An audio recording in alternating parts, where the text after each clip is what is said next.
গ্রীষ্মের এই প্রচন্ড গরমে প্রাণ জুড়াতে এক বাটি ঠান্ডা ঠান্ডা ডেজার্ট হলে কেমন হয়। আর সেই ডেজার্টটি যদি হয় ফলের রাজা মিষ্টি পাকা আম দিয়ে তৈরি, তাহলে তো আর কোনো কথাই নেই।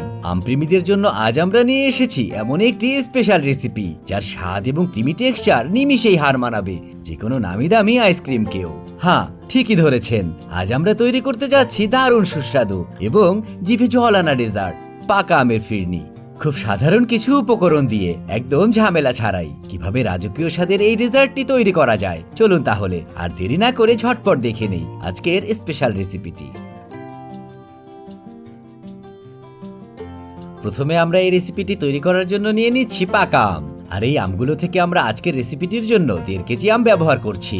আমগুলো আমরা আগে থেকেই ধুয়ে নিয়েছি এবং প্রথমে আমটিকে কেটে ঠিক এভাবে ভিডিওতে দেখানো নিয়ম অনুসারে আলাদা করে নিচ্ছি।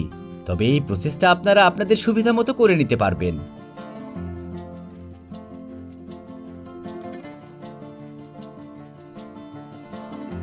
আশা করি দেখতেই পারছেন, আমরা মেপে নেওয়া 1.5 কেজি আম থেকে সবগুলো আম কিউব কিউব আকারে কেটে আলাদা করে নিয়েছি এবং এই আমগুলো নিয়ে আমরা একটি ব্লেন্ডারে দিয়ে একদম মিহি করে ব্লেন্ড করে নেব। ব্লেন্ড করে নেওয়ার পর এর টেক্সচার এবং ঘনত্বটা ঠিক এমনটা দেখাবে। অবশ্যই একটু বেশি সময় নিয়ে ব্লেন্ড করবেন যেন আমের পিউরেটা একদম মসৃণ হয়ে আসে। এবার এই আমের পাল্পটুকু সাইডে রেখে আমরা একটি পাত্রে নিয়ে নেব 50 গ্রাম পরিমাণ চিনি গুঁড়া চাল। আর চালটুকু অবশ্যই ভিজিয়ে নিতে হবে, তবে ভেজানোর আগে আমরা চালটুকু কমপক্ষে 3 থেকে 4 বার ভালো করে ধুয়ে নেব, যেন এতে থাকা ময়লা এবং স্টার্চগুলো কেটে যায়।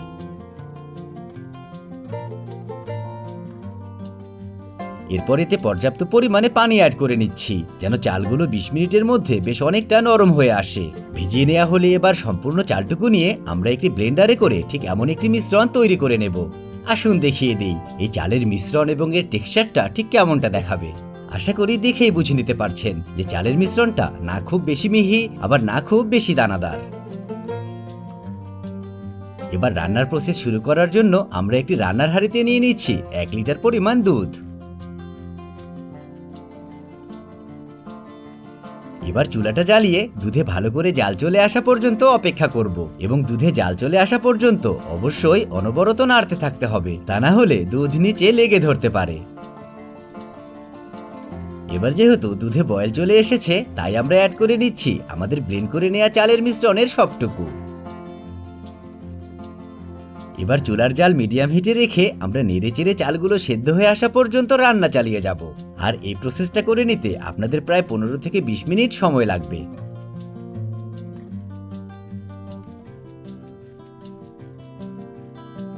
আশা করি দেখতেই পারছেন আমাদের ফিরনির দুধ বেশ অনেকটা ঘন হয়ে আসতে শুরু করেছে, তার সাথে চালের দানাগুলোও কিন্তু বেশ অনেকটা ফুলে নরম হয়ে আসতে শুরু করেছে।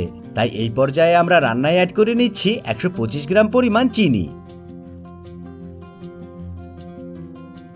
চিনিটুকু অ্যাড করে অবশ্যই পুরোপুরিভাবে মিশিয়ে নিতে হবে। তার আগে কিন্তু আমের পাল্পটুকু অ্যাড করা যাবে না। প্রথমেই আমের পাল্প অ্যাড করাতে দুধ ফেটে যাওয়ার একটা সম্ভাবনা থাকে, তবে যদি দুধ ভালোভাবে জাল হয়ে চিনির সাথে মিশে যায় তাহলে দুধ ফাটার সম্ভাবনাটা অনেকটা কমে আসে। আর এই রেসিপিতে চিনির পরিমাণটা আপনারা আপনাদের স্বাদ অনুযায়ী অ্যাড করে নেবেন, কারণ কোনো আমে মিষ্টি বেশি থাকে আবার কোনো আমে কম, তাই আপনারা আপনাদের স্বাদ মতো অ্যাড করে নেবেন। এবার যেহেতু দুধ বেশ অনেকটা ঘন হয়ে এসেছে, তাই আমরা আমাদের প্রথমে ব্লেন্ড করে নিয়ে আমের পাল্পটুকু এতে অ্যাড করে নিচ্ছি। পাল্পটুকু অ্যাড করার সময় চেষ্টা করবেন চুলার জালটা একটু কমিয়ে নিতে, তবে আমের পাল্পটুকুর সাথে যখন দুধের মিশ্রণটা পুরোপুরিভাবে মিশে যাবে তখন আবার চুলার জালটা বাড়িয়ে নিতে পারবেন।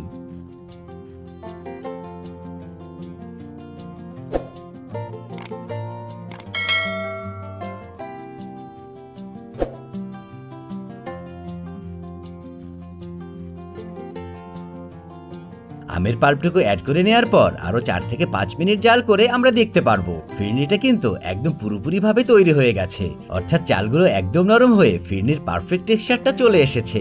আশা করি আপনারা ভিডিওটি দেখে বুঝে নিতে পারছেন এর টেক্সচারটা ঠিক কেমনটা হবে এবং ফিরনিটা ঠিক কতটা ঘন হবে। এবার আমরা ফিরনির আসল স্বাদটা অ্যাড করার জন্য এতে দিয়ে দিচ্ছি 1/4 চা চামচ পরিমাণ এলাচের গুঁড়া।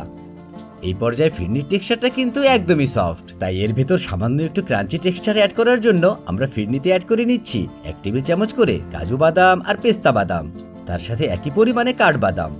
আর সবশেষে অ্যাড করে নিচ্ছি সুইটনেসের জন্য 1 টেবিল চামচ কিশমিশ। এসব কিছু আপনারা আপনাদের স্বাদ অনুযায়ী অ্যাড করে নিতে পারবেন, আবার চাইলে কিছু না দিলেও কিন্তু এর স্বাদটা খুবই অসাধারণ। সবগুলো উপকরণ অ্যাড করে নেওয়া হলে এবার আমরা চুলাটি বন্ধ করে দেব এবং ফিরনিটা জমে যাওয়ার আগেই অর্থাৎ গরম থাকা অবস্থায় ছোট ছোট মাটির হাঁড়িতে অ্যাড করে নেব।